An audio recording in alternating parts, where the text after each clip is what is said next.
Бұл өмірде сен қанша жақсы болсаң да, табиғи түрде сенен жалығатын, мез болатын адамдар шығады екен. Сен қанша адал әрі таза болсаң да, саған сенбейтін, сенен күмәнданатын адамдар да шығады екен. Әрі сонымен бірлікте бүткілдей өзіңді ұмытып, өзіңді қарсы жаққа арнап, солар үшін құлшынып тырысып жатсаң да, сені қадірлемейтін, бағаламайтын, қастерлемейтін адамдар да шығады екен. Ең қызығы сол, басқаларға қаншалықты сүйкімді болайын деп құлшынған сайын, соншалықты сүйкімсіз, жек көрінішті болады екенсің.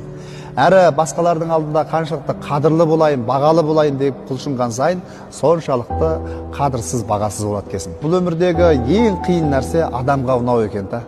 Әмәлиятта не істесең де ұқсас, адамдардың барлығына 100% ұнап бола алмайсың. Сондықтан да есіңізде болсын, ешқашан еш уақытта басқалардың өлшемімен өмір сүрмеңіз, әрі басқалар үшін деп құлшынып тырысып өзіңізді қағыс қалдырмаңыз.